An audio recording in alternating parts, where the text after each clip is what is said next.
முதலமைச்சராக இருக்கக்கூடிய ஸ்டாலின் சார், நீங்கள் தான் பொறுப்பு. பெண்களுடைய பாதுகாப்புக்கு நீங்கள் தான் பொறுப்பு. ஒரே வாரத்தில் 5 ரேப் ஆகுது உங்க கண்ணு முன்னாடி. ஆனா திமுக காரன் ஒருத்தன் அதை பத்தி பேசல.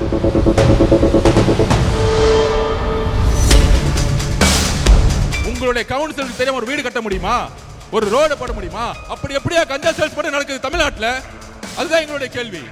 உங்களுக்கு தெரியாம கஞ்சா சேல்ஸ் நடக்குன்னு சொன்னா தவறு. திமுகவுடைய அமைச்சர்கள், திமுகவுடைய எம்எல்ஏக்கள், திமுகவுடைய கமிஷனர்கள் யாருக்கும் தெரியாம தமிழ்நாட்டில் கஞ்சா சேல்ஸ் நடக்கிறது இல்ல.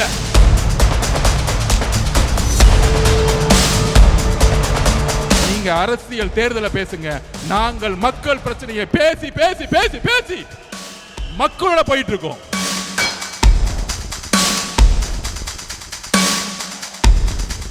வயசு குழந்தையும் 14 வயசு குழந்தையும் 12ஆம் கிளாஸ் பொண்ணும் கற்பழிக்க முடியாது. என்னுடைய தங்கை மேல கை வச்சா என்ன கோவம்? அதே கோவம் தான் எங்களுக்கு வருது. ஆனா உங்களுக்கு ஏன் கோவம் வர மாட்டேங்குது? ஏன் முதலமைச்சர் உங்களுக்கு கோவம் மாட்டேங்குது? நீங்களும் ஒரு பெண் குழந்தையை பெற்றிருக்கீங்க.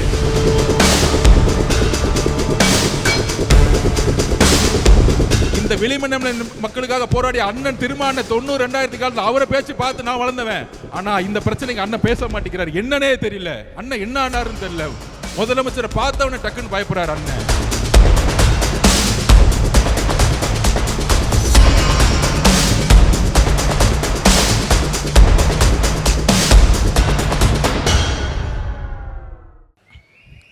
தெய்வத்தால் ஆகாதெனினும் முயற்சிதன் மெய்வர்த்த கூலி தரும்.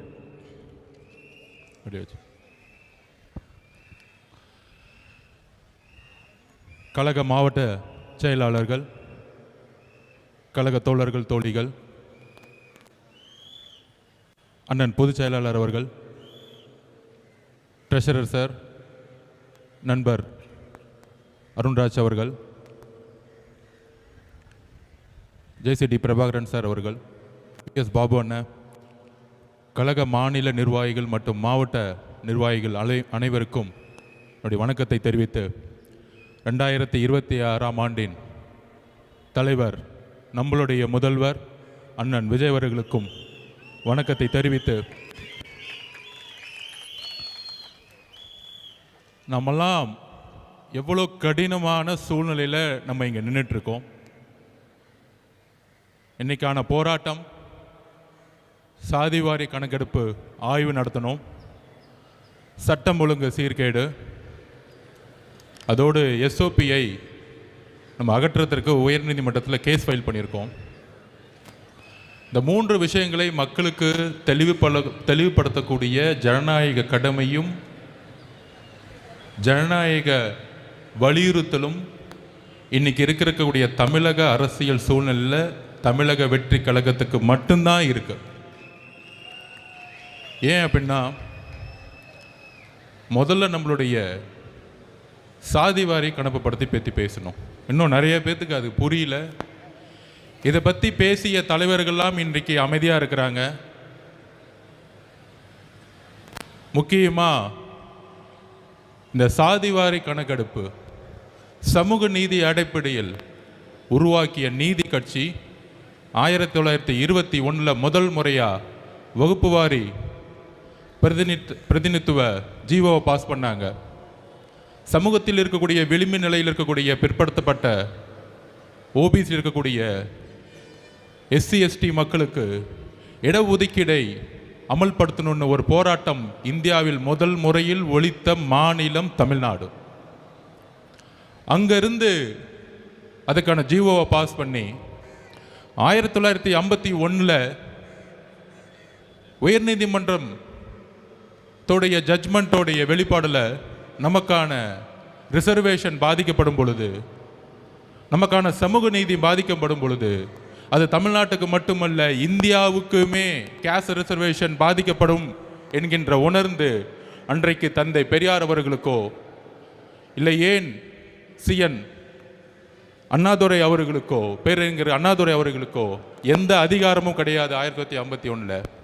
ஆனால் பெரியார் அவர்கள் உருவாக்கக்கூடிய போராட்டம் மூலமாக அரசு, ஒன்றிய அரசு செவி சாய்த்து அன்றைக்கு முதலில் ஃபர்ஸ்ட் அமெண்ட்மெண்ட், அரசியலமைப்புடைய ஃபர்ஸ்ட் அமெண்ட்மெண்ட்டை, அரசியலமைப்புடைய ஃபர்ஸ்ட் திருத்தத்தை உருவாக்கிய மண் நம்மளுடைய தமிழ்நாடு. நம்மளுடைய பெரியார் அவர்களுடைய போராட்டம், அண்ணாதிராவிடருடைய போராட்டம், இதுதான் தமிழ்நாட்டுடைய வரலாறு.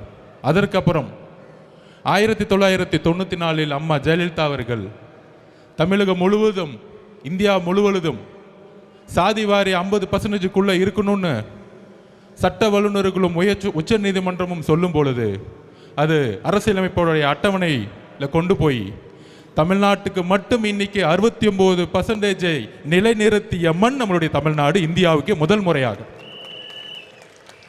அப்படி நீதி கட்சியில் தொடங்கி, அப்படி 1951 பெரியார் அவர்கள் தொடங்கி 1994 அம்மா ஜெயலலிதா அம்மையார் மூலமாக 69% இடஒதுக்கீடே இந்தியாவிலேயே ஒரே மாநிலம் இன்னைக்கு உறுதிப்படுத்தியிருக்கு.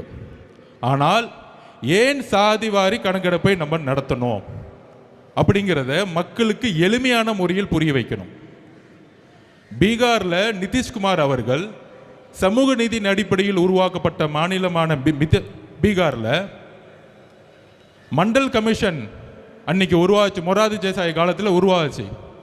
அதை நடைமுறைப்படுத்தினது 1990 விபி சிங் அவர்கள். விபி சிங் அவர்கள் பிற்படுத்தப்பட்ட மக்களுக்கு சாதிவாரி கணக்கெடுப்பு மூலம் 27% இடஒதுக்கீடை அமல்படுத்ததுனால அவருடைய ஆட்சியை கலைச்சாங்க. அதுக்கு எதிர்த்து நின்றது ஒன்றிய பாஜக அரசு. அன்னைக்கு அவங்களுடைய வாபஸ் வாங்கினாங்க. ஒன்றிய பாஜக அரசு இடஒதுக்கீடு எதிராக அவங்களுடைய குரல் இருந்துச்சு. அதனால விபி சிங் அரசு தன்னுடைய பிரதம மந்திரி பதவி போனாலும் இடஒதுக்கீடாக நின்று பிரதம மந்திரி போஸ்டிங்கை வெளியிட்டு உறுதிப்படுத்தினார். இந்த வரலாறு ஏன் சொல்ற அப்படின்னா, இன்றைக்கு இருக்கக்கூடிய திமுக அரசு சமூக நீதின்னு சொல்லக்கூடிய முதலமைச்சர் திரு மு.க. ஸ்டாலின் அவர்கள் பீகாரில் நிதிஷ்குமார் அவர்கள் சமூக நீதியின் அடிப்படையில் கேஸ்ட் ரிசர்வேஷனை நடத்தினார். ஏன் நடத்தினார் அப்படின்னா, அங்கு இருக்கக்கூடிய அனைத்து தரப்பட்ட மக்களும், எஸ்சி மக்கள், எஸ்டி மக்கள், பிசி மக்கள், ஓபிசி மக்கள், எம்பிசி மக்கள், எல்லா மக்களுடைய தற்சமயம் கணக்கு என்ன, 1931 தான் கடைசியில் எடுத்த சர்வே, பிரிட்டிஷ்காரங்க எடுத்தாங்க. அப்போ அவர் ஒரு சேலஞ்சு பண்ணி சமூக நீதி அடிப்படையில் நம்ம ஒரு கணக்கெடுப்பு நடத்தணும். அந்த கணக்கெடுப்பு நடத்தும் பொழுது எந்தெந்த சாதி மக்களுடைய உண்மையான கணக்கெடுப்பு என்ன, அந்த கணக்கெடுப்பை நடத்தி அரசு தன்னுடைய திட்டங்களை எங்கெல்லாம் ஏழ்மையின் விளிம்பு நிலையில் இருக்கக்கூடிய மக்கள் இருக்காங்களோ அங்க போய் கொண்டு போய் சேர்க்கணும்னு நினைச்சவர் தான் நிதிஷ்குமார் அவர்கள். இவர் தான் உண்மையான முதலமைச்சர். அவரை ஃபாலோ பண்ணி நம்மளுடைய பக்கத்து மாநில இருக்க கர்நாடகாவில் இருக்கக்கூடிய உண்மையான சமூக நீதி காவலர் இருக்கக்கூடிய திரு சீதாராமையா அவர்கள் கணக்காய்வு நடத்தினார். அதுக்கப்புறம் தெலுங்கானா ஒரு புதிய முதலமைச்சர் முதல் முறையில் இருக்கிறார் ரேவந்த் ரெட்டி அவர்கள். அவரும் கணக்கெடுப்பை நடத்தி இன்றைக்கு அதுக்கான கமிஷனை போட்டு தன்னுடைய அரசினுடைய திட்டங்கள் சரியாக கரெக்டாக கணக்கெடுப்பு நடத்தி திட்டங்களை அந்த ரிசர்வேஷன் மூலியமாக எங்கெல்லாம் ஏழ்மை இருக்கோ, எங்கெல்லாம் வறுமை இருக்கோ, எங்கெல்லாம் தீண்டாமை இருக்கோ அதற்கு எதிராக அரசினுடைய ஒட்டுமொத்த திட்டங்களையும் கொண்டு போய் சேர்த்திருக்கிறார். காங்கிரஸ் ஆளக்கூடிய மாநிலங்கள், எதிர்கட்சியாக இருக்கக்கூடிய நிதிஷ்குமார் ஆளக்கூடிய மாநிலங்கள், இங்கெல்லாம் ஒரு சாதிவாரி கணக்கெடுப்பு நடத்தும் பொழுது சமூக நீதியின் அடிப்படையில் உருவான திமுக, அண்ணாதுரை ஒரே ஒரு விஷயத்துக்காக இந்த திமுக உருவாக்கினார், சமூக நீதியின் அடிப்படையில் உருவாக்கின திமுக அதோடைய வழித்தொண்டில் வந்த கலைஞருடைய மகனாக இருக்கக்கூடிய திரு மு.க. ஸ்டாலின் அவர்களுக்கு சாதிவாரி கணக்கெடுப்புனால என்னன்னே தெரியல. மக்கள் தொகை கணக்கெடுப்பையும் சாதிவாரி கணக்கெடுப்பையும் குழப்பி சட்டசபையில் பேசுறாரு. இது ஒன்றிய பாஜக அரசு தான் நடத்தணும். ஒன்றிய பாஜக அரசு தான் நடத்தணும்னா எப்படி கர்நாடகாவில் சீதாராமையா நடத்தினார், எப்படி நிதிஷ்குமார் நடத்தினார், எப்படி தெலுங்கானால சிஎம் நடத்தினார், மம்தா பானர்ஜி வெஸ்ட் பெங்கால எப்படி நடத்திட்டு இருக்காங்க. இதற்கு முதலமைச்சர் பிரஸ் மீட்டை வச்சு தயவு செஞ்சு பத்திரிகையாளர் கேள்வி கேளுங்க. அவர் வரமாட்டாருன்னா அவர் புள்ள உதயநிதிட்ட கேளுங்க. ஏன் கேட்க சொல்றேன்னா, அவர் புள்ள உதயநிதி கிட்ட நம்மளை பார்த்து மாநாடுல கொள்கையற்ற கட்சி தமிழக வெற்றி கழகம், நான் சேலஞ்ச் விடுறேன் உங்களை பார்த்து, இன்னைக்கு நீங்க உங்களுடைய திரு முதலமைச்சர் ஸ்டாலின் அவர்களே, திரு உதயநிதி அவர்களே, உங்களுடைய தொலைக்காட்சி சேனலுக்கே கூப்பிடுங்க, இல்ல சன் டிவிக்கே கூப்பிடுங்க, நான் வரேன்.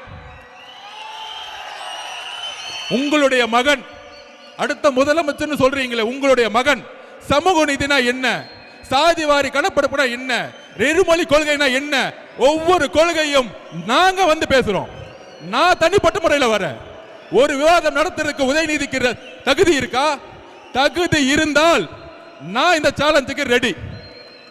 இது தமிழக வெற்றி கழகம் சார்பாக ஆதவர்ஜுனோ உதயநிதியும் நாம களத்துக்கு நான் பேசி கொடுக்க ரெடி. அப்படி ரெடி இல்லைன்னா தமிழக வெற்றி கழகத்தை பார்த்து கொள்கை தெரியாத ஒரு கட்சின்னு சொல்லாதீங்க. இன்னையோட பயந்துட்டு வீட்டை விட்டு வெளியே வராதீங்க. மாண்புமிகு முதலமைச்சருக்கு ஸ்டாலின் அவருக்கு டைரக்டா சேலஞ்ச் கொடுக்கிறேன். உங்களுடைய மகனை ஸ்ட்ரைட்டா எந்த தொலைக்காட்சிக்கு வேணா அனுப்புங்க. கொள்கை ரீதியான எல்லா கேள்விகளுக்கும் அவர் என்ன வேணா என்ன பார்த்து கேட்கட்டும், நான் என்ன வேணா கேட்கிறேன். தைரியம் இருந்தா பதில் சொல்லட்டும். ஒருவேளை நான் தோத்துட்டு அரசியல் விட்டே போயிடுறேன். அரசியலை விட்டு அன்னைக்கே ரிசைன் பண்ணிட்டு போயிடுறேன். அப்படி தைரியம் இல்லைன்னா மாண்புமிகு உதயநிதி அவர்களே, தயவு செஞ்சு மேடையில் என் கட்சியை பத்தியே பேசாதீங்க, கொள்கை தெரியலன்னு. சோ இதுதான் எதற்கு சாதிவாரி கணக்கெடுப்பை நம்ம நடத்துறோம் அப்படின்னா, தமிழக அரசில் உருவாக்கக்கூடிய திட்டங்கள் 4 லட்சம் கோடி ரூபாய் பட்ஜெட் போறாங்க பாருங்க. இந்த சாதிவாரி கணக்கெடுப்பு நடத்தும் போது தான் இன்னைக்கு SC ST மக்களுடைய கணக்கெடுப்பு அதிகமாக இருக்கு. இன்னைக்கு கிட்டத்தட்ட 27% மேல அதிகமாக இருக்கிறாங்க. அதே மாதிரி BC மக்கள், OBC மக்கள், MBC மக்களுடைய கணக்கெடுப்பு என்னன்னு நமக்கு தெரியணும். தெரிந்தால் மட்டும்தான் திட்டங்கள், அரசனுடைய திட்டங்கள் கரெக்டாக கொண்டு போய் சேர்த்து இங்க ஏழ்மையை ஒழிக்க முடியும். ப்ரொஃபஷனல் எஜுகேஷன் எங்கெல்லாம் கம்மியா இருக்கோ அங்க கொண்டு போய் சேர்க்க முடியும். இதுக்கு தான் சாதிவாரி கணக்கெடுப்பு நடத்தணும்னு நம்ம எளிமையா மக்கள்கிட்ட நம்ம கேட்கிறோம். நம்பர் 1 இப்ப புரிஞ்சிச்சுன்னு நினைக்கிறேன். முடிஞ்சா புரியலன்னா மாண்புமிகு முதலமைச்சருக்கு நான் தனிப்பட்ட முறையிலேயோ எங்க கட்சியிலேருந்து நாங்க பேசுறது கூட ரெடியா இருக்கிறோம். ஏன் சாதிவாரி கணக்கெடுப்பு நடத்தணும்? அது புரியாது இல்ல, மக்களை ஏமாத்துறது. அவருக்கு தெரிஞ்சதெல்லாம் ஒன்னே ஒண்ணுதான். நம்ம அண்ணா சொன்ன மாதிரி SST Stalin sir tax 30% commission அடிக்க மட்டும்தான் ஸ்டாலின் சார் ஐயா அவருக்கு தெரியும். வேற ஒண்ணுமே தெரியாது. பட்ஜெட்ல 30% அடிச்சு 1.5 லட்சம் கோடி ரூபாய் எப்படி அடிக்கிறது மட்டும்தான் அவங்களுடைய குறிக்கோள். அப்ப இன்னைக்கு அடுத்த பிரச்சனை என்ன? நமக்கு குரல் கொடுக்கிறோம். சட்டம் ஒழுங்குடைய பிரச்சனை. சட்டம் ஒழுங்கோட பிரச்சனை என்ன? இன்னைக்கு நம்ம வரும்போது நம்ம அண்ணன் கிட்ட இருந்து அறிக்கை ஒன்று வந்திருக்கும். இந்த ஒரு வாரத்தில், அதாவது டெல்லியில் ஒரே ஒரு பெண் நம்மளுடைய சகோதரி நிர்பயா அவர்களை கற்பழிக்கப்படும் பொழுது ஒட்டுமொத்த டெல்லியும் தூக்கி எறிஞ்சிச்சு. அன்னைக்கு ஒரு முதலமைச்சர் இருந்தாங்க, உமன் முதலமைச்சர் தான். அப்போ கெஜ்ரிவால்னு ஒருத்தர் நாமினேஷன் பண்ணும் பொழுது இதுக்காக பயங்கரமாக குரல் கொடுத்தார். நாமினேஷன் பண்ணும்போது ஆம் ஆத்மி கட்சியை பார்த்து இவங்கெல்லாம் ஜெயிப்பாங்களா, இவங்கெல்லாம் பூத்து இருக்கா, இவங்கெல்லாம் சின்ன பசங்களாச்சு இப்படின்னு சிரிச்சாங்க. எப்போ 15 வருஷமாக முதலமைச்சராக இருந்தவங்க. அதே மாதிரி ஒரே ஒரு ரேப்பு ஒட்டுமொத்த அரசையும் தூக்கி எறிஞ்சிச்சு. இன்னைக்கு ஒரு ரேப்பா நடக்குது. 2 வயசு குழந்தைய யாராச்சும் பாலியல் பலாத்காரம் பண்ணணும் ஒரு சிந்தனை வருமா? எவ்வளோ பெரிய மனசு வழியில நம்ம இருக்கிறோம், என்ன சமூகத்தை உருவாக்கிட்டு இருக்கோம். அதை செஞ்சது திமுக காரன்னு சொல்லி உக்காந்துட்டு இருக்காங்க. அக்கா கனிமொழி அக்கா இன்னும் வீட்டை விட்டு வெளியே வரல அது பிரச்சனை கேட்கறதுக்கு. அதுக்கப்புறம் உதயநிதி அவர்கள் வரல, முதலமைச்சர் ஸ்டாலின் அவர்கள் அது பத்தியே பேசல. 2 வயசு குழந்தை பிரச்சனை முடியறதுக்குள்ள அடுத்தது மதுராந்தகத்தில், அடுத்த தூத்துக்குடியில தன்னுடைய வீட்டில் கழிவறை இல்லையா? இதுதான் தமிழ்நாடு முன்னேறிய மாநிலமா? இதுதான் திராவிட 2.0வா? ஒரு கழிவறை இல்லாத ஒரு கிராமத்தை உருவாக்கிய ஒரு முட்டாள் முதலமைச்சர். இதுக்கு மேல சொல்றதுக்கு கோபமான வார்த்தைகள் எனக்கு எல்லாம் கிடையாது. இதுக்கு மேல ஒரு முதலமைச்சர் இதை பத்தி பேச கொடுக்க வாய் வரலன்னா ஒரு பெண் குழந்தையை பெற்று வச்சிருக்காரு. அப்ப ஒரு முதலமைச்சர் இன்னைக்கு 12ஆம் கிளாஸ் குழந்தை காலையில எந்திரிச்சு காலை கடனை கடக்க கூட முடியாத வெளியில ஒரு கழிவறை அற்ற ஒரு மாநிலம் அது. நம்ம என்ன பீகார்ல இருக்கிறோமா, யூபியில் இருக்கிறோமா? கழிவறையே இல்லாத ஒரு மாவட்டமும் கழிவறை இல்லாத கிராமங்கள் எத்தனை இருக்குன்னு முதலமைச்சருக்கு தெரியுதா இல்லையான்னு தெரியல. அப்ப கழிவறைக்கு போகாம, கழிவறையை வீட்டில் போகாம காட்டுல போகும்போது இங்க ஒரு ரேப் ஆகி வெட்டப்பட்டு நீங்க ஹாஸ்பிட்டல் உட்கார்ந்துட்டு இருக்காங்க. இதுவா தமிழ்நாடு? இதுவா பெண் பாதுகாப்பு? இதை பத்தி நீங்க அட்லீஸ்ட் பேசுனீங்களா? வருத்தம் தெரிவிச்சீங்களா? இல்ல அட்லீஸ்ட் உங்களுடைய அமைச்சர் அவங்க வீட்டுக்கு அனுப்பிச்சிங்களா? ஒண்ணுமே கிடையாது. எல்லா செய்தி நிறுவனங்களும் வாங்கப்பட்டுருச்சு. அதை பத்தி பேசவே கூடாது, விவாதம் பண்ணக்கூடாது. ஒரு ரேப்பாச்சு டெல்லியில ஒட்டுமொத்த இந்தியாவும் கூத்துச்சு. ஆனா தமிழ்நாட்டில் இருக்கவங்க இதை பத்தி பேசவே மாட்டாங்களே. என்ன பண்ணிட்டு இருக்காங்க? கூட்டணி மதிமுகவுடன் 3 கூட்டணி சைன் ஆயிடுச்சு. இதுதான் முதலமைச்சர் அன்னைக்கு ரேப் நடந்து அங்க வந்து வெட்டப்பட்டு இருக்காங்க, இங்க கூட்டணி பேசிட்டு இருக்காங்க. நீங்க அரசியல் தேர்தலை பேசுங்க, நாங்கள் மக்கள் பிரச்சனையை பேசி பேசி பேசி பேசி மக்களோட போயிட்டு இருக்கோம். நீ 22 கட்சி கூட்டணி உருவாக்கு, 32 கூட்டணி உருவாக்கு. ஆனா கூட்டணி கட்சி தலைவர் எல்லாம் கையை கட்டிக்கிட்டு மக்கள் பிரச்சனை பேசாம அமைதியா இருக்காங்க பாத்தியா? அங்கேயே அந்த எல்லா கட்சி தோழர்களும் தோத்துட்டாங்க. நீ 32 கட்சி வச்சுக்கோ, 42 கட்சி வச்சுக்கோங்க, தேர்தல் அரசியல் வெற்றி பெறவே முடியாது. மக்கள் பிரச்சனைகளை பேசாத தலைவர்கள் மக்களால் தூக்கி எறிந்த வரலாறு தான் தமிழ்நாடு. நம்ம சிவகங்கை நாங்குநேரி எதுக்காக அருவாய் எடுத்துட்டு இந்த சினிமா படத்தில் வர மாதிரி எங்கெங்கெல்லாம் மக்கள் விளிம்பு நிலை இருக்க மக்கள் இருக்கிற போய் வெட்டுறது, கொள்றது, அது ரீல்ஸ் போடுறது. இதோட அடிப்படை பிரச்சனை என்ன? இதோட அடிப்படை பிரச்சனை ஒன்று தான், கஞ்சா, ட்ரக்ஸ்.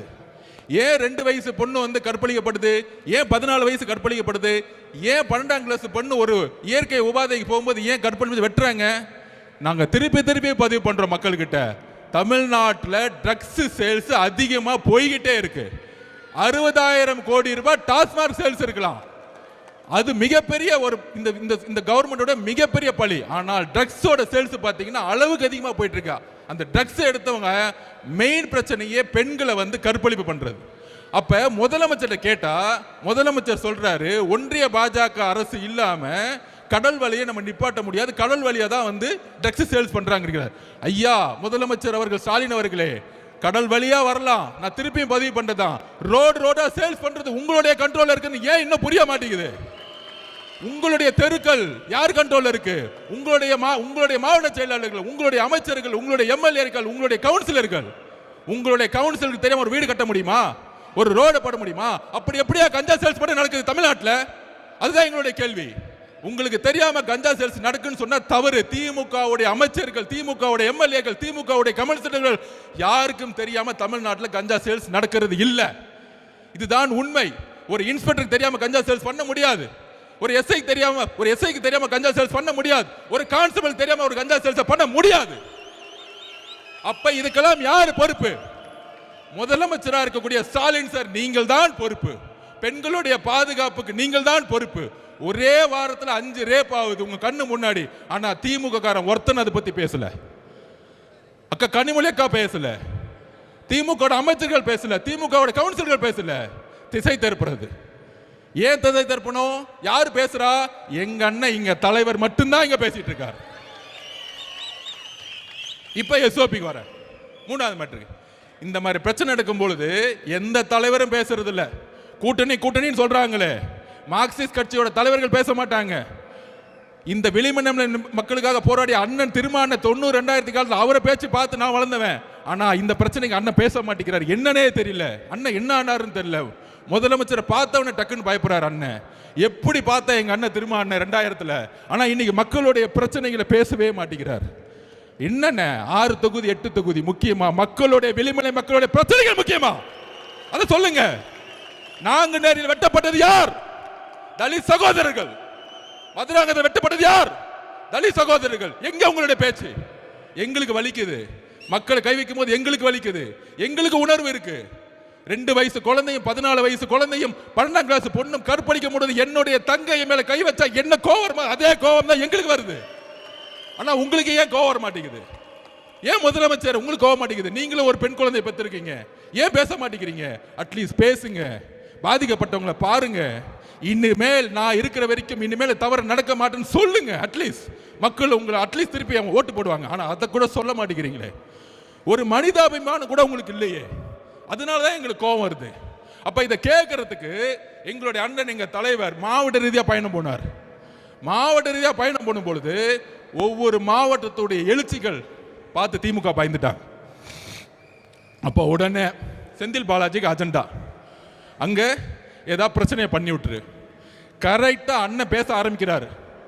நீங்க வீடியோல பார்த்திருப்பீங்க. 10 ரூபாய் பாலாஜின்னு பேச ஆரம்பிக்கிறார். செருப்பு வந்துருச்சு. எந்த மாவட்டத்திலையும் செருப்பு தூக்கி போட்டதா வரலாறே கிடையாது. ஏன்னா சுத்தியில் இருக்கக்கூடிய மக்கள் எங்க தலைவரோட அன்பு இல்ல, நம்பிக்கை வச்சிருக்காங்க. அப்ப கரூர்ல மட்டும் எப்படி செருப்பு வந்துச்சு? நேத்து பேட்டி கொடுக்கிறார் செந்தில் பாலாஜி. அது என்ன ஹாஸ்பிட்டலில் போனவங்க எல்லாத்தையும் கூப்பிடுவாங்க, என்ன மட்டும் ஏன் கூப்பிடுறாங்கன்னு தெரியல. நீ தான் ஃபர்ஸ்ட் அக்யூஸ்டு, அவ்வளவுதான். செகண்ட் அக்யூஸ்டு யாரு? அவருக்கு என்ன பயம் வந்துருச்சு, ஏன் மித்தவங்க எல்லாம் கூப்பிடல, மகேஷை ஏன் கூப்பிடல, என்ன மட்டும் கூப்பிடுங்க. அடுத்தது முதலமைச்சர் வந்தாரு 2 மணிக்கு, அவரையும் கூப்பிடுங்க. அடுத்தது அவருடைய பயம் அப்படி, என்ன மட்டும் கூப்பிடாதீங்க, எல்லாத்தையும் கூப்பிடுங்க. காலையில புள்ள வந்துச்சு உதயநிதி அவர்கள், அவரையும் கூப்பிடுங்க.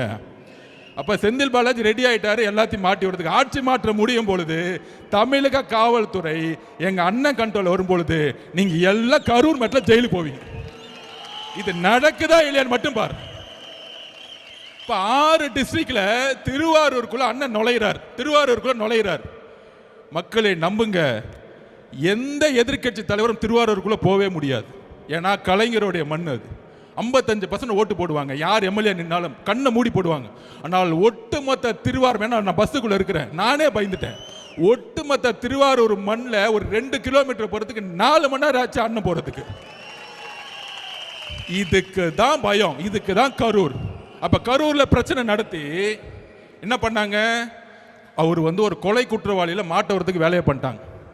அண்ணன் எமோஷனல் ஆளு, ஆல்ரெடி மக்களுடைய இறப்பு, இந்த பிரச்சனையெல்லாம் பண்ண அரசியல் விட்டு போயிடுவார், பிரஷர் கொடுத்தா அரசியல் விட்டு போயிடுவார். நாம் அதெல்லாம் கடந்து, அவர் வழியெல்லாம் கடந்து அழுது ஒரு 50 நாள் சட்ட போராட்டங்கள்லாம் முடிச்சு, ஒருவேளை திமுக போட்டாங்க ஹைகோர்ட்ல எஸ்ஐடி போட்டாங்களே, உடனே ஒரு ஆபீசரை போட்டு அப்பாயின்மெண்ட் பண்ணாங்களே, ஒருவேளை தமிழக அரசு இந்த என்கொயரி பண்ணியிருந்தா நான் முதற்கொண்ட அருண்ராஜ் முதற்கொண்டு திரு அண்ணன் நம்ம ஆனந்தம் முதற்கொண்டு இன்னைக்கு வரைக்கும் ஜெயில தான் இருந்திருப்போம். எல்லா கொலைப்பழியும் நம்ம மேல போட்டிருப்பாங்க. இதுதான் திமுகவுடைய சூழ்ச்சி. அப்ப இதை பண்ணாங்க, சுப்ரீம் கோர்ட் ஜட்ஜ்மெண்ட் ஆகி நம்ம என்கொயரி பக்கம் போயிட்டு இருக்கோம். திருப்பி அண்ணன் ஆரம்பிச்சிட்டாரு பிரச்சாரத்துக்கு போகலான்னு கிளம்பலான்னு. அப்போ ஒரு எஸ்ஓபி போட்டாங்க, நம்ம கோர்ட்டுக்கு நம்ம தான் போகணும், எல்லா கட்சிகளுக்கும் சரிசமமான ஒரு சட்டத்தை உருவாக்கணும், பர்மிஷன் கேட்டா எங்களுக்கு மட்டும் 30 நாள் ஆகுதுன்னு. கேஸ் நம்ம தானே போட்டோம், நம்மளை கூப்பிட்டுருக்கணும்ல. ஆனால் நம்மளை கூப்பிடவே இல்லை. ஏன்னா நம்ம புது கட்சியா, கேஸ் போட்டது நம்ம தான் போய் முறையிடுறோம் கோர்ட்டில். கோர்ட்டு சொல்லுது எல்லா கட்சியும் கூப்பிடுங்கன்னு, ஆனால் நம்மளை கூப்பிடல. இந்த உண்மையை தெரிஞ்சுக்கணும். உடனே எஸ்ஓபி போட்டாங்க. அந்த எஸ்ஓபி பேர் என்ன தெரியுங்களா? சொல்லுங்க நீங்க. ஸ்டாலின் ஆப்ரேட்டிங் சிஸ்டம், ஸ்டாண்டர்ட் கிடையாது, அது ஸ்டாலின் சார் அவரோட பேர்லயே போட்டுக்கிட்டாரு. என்ன போட்டுக்கிட்டாரு, அவர் மட்டும் அவர் பையனை வச்சு எத்தனை இளைஞர் மாநாடு வேணா போட்டுக்கலாம், வாரத்துக்கு ஒரு மாநாடு போகலாம். ஆனால் நம்ம ஒரு மாநாடு போகிறதா இருந்தால் ஒரு 100 கொஸ்டின் வரும். அந்த கொஸ்டின் நிரப்புறதுக்குள்ள 15 நாள் ஆகிடும். நம்ம தலைவர் வெளியே ரோட்டில் இங்கே வந்தால் 50,000 பேர் கூடுவாங்க. கூடும் பொழுது காவல்துறை ரோடை சரியாக ரெகுலைஸ் பண்ணலன்னா திருப்பி மக்களுக்கு ஸ்டாம்பீட் ஆகிறதுக்கான ப்ராப்ளம் இருக்கும். அதனால தான் நம்ம தலைவர் ஒவ்வொரு இடத்துக்கு வரத்துக்கு யோசிச்சுக்கிட்டே இருக்கிறாரு. அவர் வெளியே வரத்துக்காக யோசிக்கல தம்பி, மக்களுடைய பாதுகாப்புக்காக தான் அமைதியாக உட்காந்துட்டு இருக்காரு. ரொம்ப தெளிவாக நான் பதிவு பண்ணுறேன். அவர் நடக்க ஆரம்பிச்சிட்டாருன்னா 1 லட்சம் பேர் வருவாங்க. அப்ப மக்கள் பாதுகாப்பு காவல்துறையிட்ட இருக்கு. காவல்துறை எதுவுமே செய்யறது இல்லை. அப்ப திருப்பி அவர் ஸ்டாம்பேட் ஆகி திருப்பி அவர் மேல கொலவழி பண்ணும். இதுக்காக தான் எஸ்ஓபி. அப்பதான் முடிவு பண்ணோம், ஒவ்வொரு ஊரும் 15 கிலோமீட்டர் தள்ளி காட்டுல நிர்வாகிகள் மீட்டிங் வெறும் 5000 பேர் வச்சு அண்ணனை இன்னைக்கு பிரச்சாரம் பண்ணிட்டு இருக்கோம். இப்ப இந்த திமுகவுடைய சூழ்ச்சி உங்களுக்கு தெரியுதா, எதனால நம்ம பிரச்சாரம் பண்ண முடியலன்னு? இன்னைக்கு கூட அண்ணன் தூத்துக்குடி போனோம், மதுராந்தக போகணும்னு துடிக்கிறார். இந்த ரேப்பை கேள்விப்பட்டேன். ஆனால் அங்க காவல்துறைக்கு ரீச் பண்ணா யாரும் பதில் கிடையாது. அந்த சின்ன வீட்டுக்குள்ள போகும்போது 20,000 பேர் சுத்தி வந்தா யாரு பதில் சொல்லுவா திருப்பியும்? அப்ப என்னைக்கு நியூட்ரல் ஆகும்னா தேர்தல் கமிஷனுடைய நோட்டிபிகேஷன் வரும் பொழுது. அப்ப எல்லா கட்சிகளும் ரோட பிரச்சாரம் போலாம். அன்னைக்கு பிரச்சாரத்தை ஆரம்பிச்சார்னா தமிழகம் எம்ஜிஆருக்கு அப்புறம் உருவாக்காத பிரச்சாரத்தை தமிழக விஜய் அவர்கள் உருவாக்குவார். இது நடக்குதா இல்லையான்னு மட்டும் பாருங்க. அன்னையோ நோட்டிபிகேஷனோட முதலமைச்சரோட சைன் அத்தாரிட்டி முடிஞ்சிச்சு, அதோட ஓவர். அப்ப தெருவா ஒவ்வொரு ரோடா போகும்பொழுது மக்களுடைய எழுச்சி அப்ப பாப்பீங்க, மக்களுடைய கோவத்தை நீங்க பாப்பீங்க. அப்ப இன்னைக்கு முதலமைச்சர் என்ன பண்ணிட்டு இருக்காரு, நீங்க ஒண்ணு புரிஞ்சுக்கணும். அண்ணன் ஓப்பனா சொன்னார், என்னுடைய தனிப்பட்ட பிரச்சனை விமர்சனம் நான் பாத்துக்கிறேன். அதுக்கு மேல என்ன பிரச்சனைன்னு சொல்றாரு. 2 வயசு குழந்தை ரேப் பண்றாங்க, 14 வயசு 16 வயசு குழந்தை காலை கடந்து கடக்க முடியல. இதை நோக்கி நம்மளுடைய பிரச்சாரத்தையும் பிரச்சனையும் சொல்லுவோம். அப்ப இன்னைக்கு தமிழ்நாட்டில் எத்தனையோ தலைவர் இருக்காங்க, ஏன் அவர் மீது விமர்சனம்? நான் ஓப்பனா உங்ககிட்ட பதிவு பண்றேன், மக்கள்கிட்ட பதிவு பண்றேன், முக்கியமா சோசியல் மீடியா வாரியர்ஸ் கிட்ட பதிவு பண்றேன். தமிழ்நாட்டில் எம்ஜிஆருக்கு அப்புறம் ஒரு பிரபலமான ஒரு தலைவராக ரஜினிகாந்த் அவர்கள் வரணும்னு நினைச்சார். அரசியலுக்கு வந்து சிஸ்டத்தை மாற்றணும் எல்லாம் பண்ணணும்னு நினைச்சார். ஆனால் இதே திமுக குடும்பம் பல மிரட்டல்களை கொடுத்து அவரை அரசியல் கட்சி வர விடாம பார்த்துக்கிட்டாங்க. இன்னைக்கு என்ன ஆனார்? அவரு கடைசியில் ரெட் ஜெயின் பிக்சர்லயே நடிக்க போயிட்டார். அவர் மேல விமர்சனம் கிடையாது. அந்த வலிமை, மன வலிமை நம்ம தலைவர்கிட்ட இருக்கு. நான் பதிவு பண்றேன். நீ என்ன வேணா பண்ணுங்க, என் மக்களை கொன்ன, வீட்டை விட்டு வெளியே வந்துட்டேன், என்ன தனிப்பட்ட முறையில் விமர்சனம் பண்ற, அதுக்கெல்லாம் நான் பதில் கொடுக்கல. நீ பதில் கொடுத்துட்டு என்ன திட்டிகிட்டே இருக்கும் பொழுது மகளிர் தினத்தன்னைக்கு 12 ப்ராமிஸ் கொடுத்து என்னுடைய பெண்களுக்கு என்ன பண்ணணும்னு சொன்னவர் எங்க தலைவர். வீட்டில் உட்காரல பயந்துட்டு. அப்ப எதை நோக்கி நம்ம தலைவர் போறார்? தமிழ்நாட்டில் ஒரு மாற்றம் உருவாகணும். மாற்றம் உருவாகணும் சொன்ன தலைவர்லாம் என்ன ஆனாங்க? நான் ஒவ்வொன்றா சொல்றேன். மதிமுக தலைவர் வைகோ அவர்கள் கட்சி ஆரம்பிக்கும் போது திமுகவுடைய பல பிரச்சனைகள் சொல்லி ஏற்றினார். இன்னைக்கு 4 சீட்டு, அதுலயும் 3 சீட்டு உதயசூரியனா, ஒரு சீட்டு அவங்களோட சொந்த சிம்பிளா. இது என்ன கூட்டணி நமக்கு ஒன்றும் புரியவே இல்லை. இன்னைக்கு அண்ணன் திருமா அண்ணன் திமுக கடுமையா 2014 பிரச்சாரம் பண்ணார். அவராலேயே முடியல. கடைசியில் அங்க கூட்டணி. இது மாதிரி எல்லா தலைவர்களும் இன்க்ளூடிங் அண்ணன் கமலஹாசன் அண்ணன் கட்சி ஆரம்பிச்சு டிவிலாம் உடைச்சாரு. ஆனால் அவராலேயும் முடியல. நம்ம அவரை நம்ம சிறுமைப்படுத்தல. திருப்பியும் திமுக சேர்ந்து ரெட் ஜெயின் படத்தில் நடிக்க ஆரம்பிச்சிட்டார். அப்ப எல்லாரும் ஓபிஎஸ் அண்ணன் முதலமைச்சராக இருந்தவர், அம்மா கூட விசுவாசி முதலமைச்சராக இருந்தவர், 3 தடி முதலமைச்சராக இருந்தவர். இன்னைக்கு ஸ்டாலின் சர்வே செஞ்சுட்டார். அப்ப அவங்களுடைய பணபலத்தை பாருங்க. எல்லாரையும் விலை கொடுத்து வாங்கலாம், எல்லாரையும் மிரட்டலாம். ஆனால் தமிழகத்தில் மிரட்ட முடியாத, விலை கொடுத்து வாங்க முடியாத அன்காம்ப்ரமைஸ் தலைவர் ஒருத்தர்னா எங்களுடைய தலைவர் விஜய் அவர்கள் மட்டும்தான். உடனே கூட்டணி பத்தி 2 நாளா பேசிட்டு இருக்காங்க. அப்படி ஆயிடுமா, அப்படி ஆயிடுமா, இப்படி ஆயிடுமான்னு. 234 தொகுதியிலும் காவல்துறை எனக்கு வேண்டுகோள் கொடுக்குறேன். நான் பேசுறதை நிப்பாட்டாதீங்க. முதலமைச்சர் ஸ்டாலின் அவர்கள் சொல்லிடுங்க, நான் ஒரு 10 நிமிஷத்துல முடிச்சிருவேன்னு.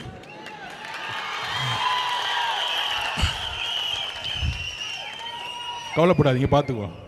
இன்னும் 60 நாள் காவல்துறை நம்ம பக்கம் வந்துடும்.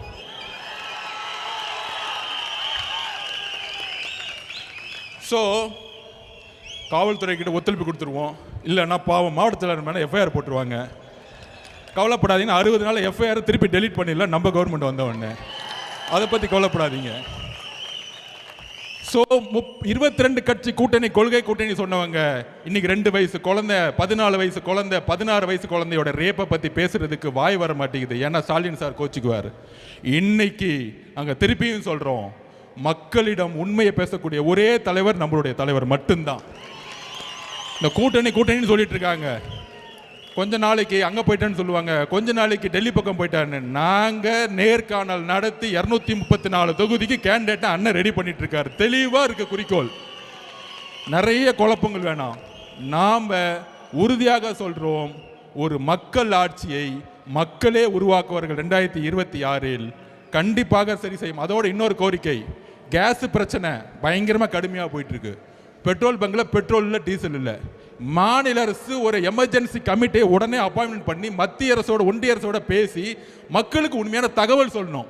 இன்னும் 15 நாளில் கேஸ் கிடைக்காது, இன்னும் 10 நாளில் பெட்ரோல் கிடைக்காது, டீசல் கிடைக்காதுன்னு சொல்லணும். சொன்னாதான் அடுத்த கட்டத்தில் குடும்பத்தில் இருக்கவங்க அடுத்த என்னன்னு செய்யணும். ஒண்ணுமே சொல்லாம சும்மா எங்கேயாச்சும் டூர் போய்கிட்டு நாங்கள் ரோட்ல நிற்கக்கூடிய அவல நிலையை திமுக அரசு உருவாக்காதீங்கன்னு சொல்லி தயவு செய்து இன்னும் ஒரு வாரம் தான் மாண்புமிகு முதலமைச்சர் அவர்களே, தூக்கத்திலிருந்து வெளியே வாங்க. உங்க ஆட்சியை நாங்கள் வெளியே அனுப்புறதுக்கு நாங்கள் எல்லாம் ரெடி ஆயிட்டோம். நன்றி, வணக்கம்.